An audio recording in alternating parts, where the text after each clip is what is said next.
my channel. So today we're going to do one of my cake orders together. I'm gonna get paid, but you guys will just watch.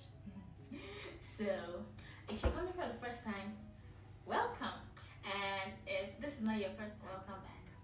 And if you haven't liked and subscribed, anyway, today we're going to do a KitKat and Skittles cake. It's a vanilla red velvet cake. We're just going to cover it in KitKat all around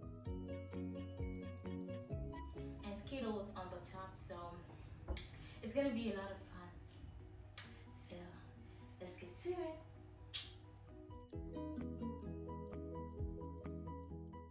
Okay, so guys, when I prep, let me tell you about the biggest problem I usually have. So usually when clients send me a picture of what to make, like an inspiration picture, it's supposed to be an inspiration picture. It's almost impossible to do an exact copy of a picture you sent me. Some people even send me like not an actual picture but like a computer generated image. It is impossible. It's almost like trying to copy someone else's notes when you're in secondary school. Of course, you're writing the same thing, but you have to write it in your own handwriting. I don't know if you guys get me. Anywho, so she's not going to get exactly the picture she sent me because some things went wrong, but she's going to get a really nice cake. Okay, so the first thing we're doing right now is we're torting the cake, which means I already sliced it in layers, and then I'm putting buttercream in between the layers. And if you notice, I'm not spreading the buttercream to the edge because I don't want it spilling out. It's still spilled out anyways.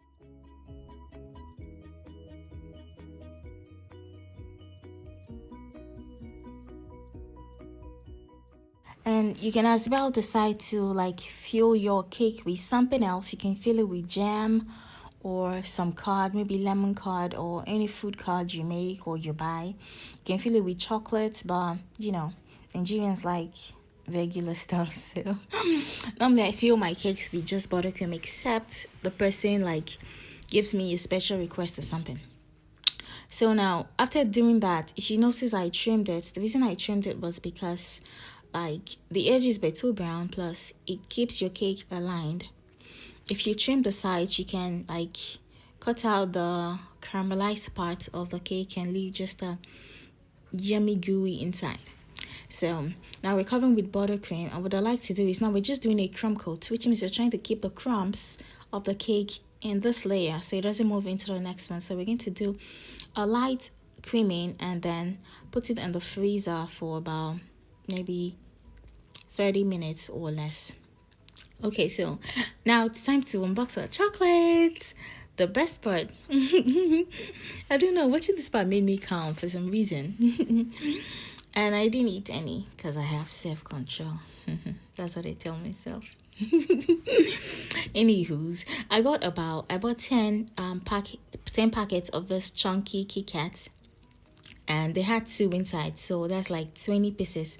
And then I bought like 4 packets of the Skittles, and I actually measured my cake before going to the supermarket to buy this chocolate, but for some reason it still wasn't enough. So you guys are going to see what I did. I had to make do or like improvise. So I did something sharp because I can't go back to that store and go buy chocolate and take another taxi. Okay, so now I brought our cake out of the freezer, and then we're adding the last coat. This last buttercream coat is just for you to have something to stick to, and as well as it provides enough cream for the person who's going to eat the cake to enjoy it better, because the cream coat was too little. So okay, so I'm going to add some buttercream around it, and I'm going to use my smoother. This smoother is the holy grail, believe me.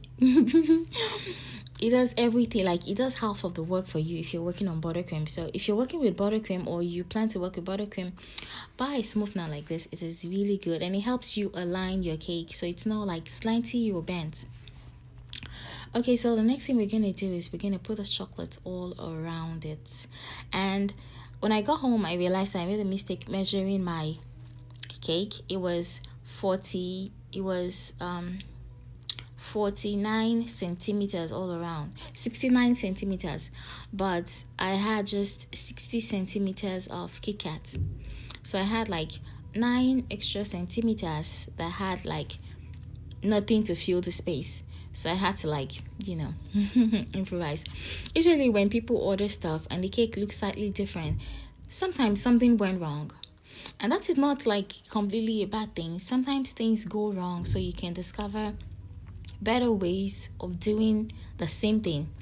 So the KitKat wasn't enough, and I couldn't go back to the store because the cake was almost due. So I had to improvise. You guys can see what I did. So usually, I think that's one of the reasons why, like, some of my clients complain when I make a cake that is slightly different from the picture they sent.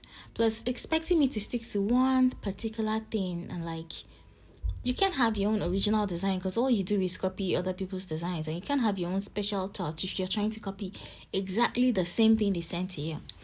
I don't know if you guys get. I appreciate my customers. Don't get it wrong.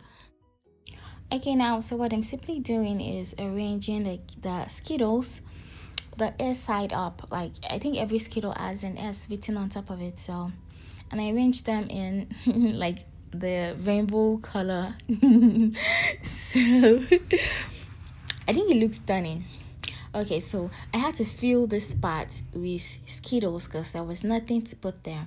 And then my plan is to make it look like the Skittles are pouring out of the Skittle packet. So what I did was I took a skewer and like put it in the middle of a fondant that I rolled like into a cylindrical shape, and then stuck it into the cake. So now that's some white chocolate already melted, just regular white chocolate. The reason is it helps me stick the Skittles to the fondant. When it dries, it's going to stay firm and not move. So what I'm doing is I'm sticking Skittles on the board so it looks like it is pouring out. I don't know if you guys get me, but I hope it looks like it looks in my head to you guys. Okay, so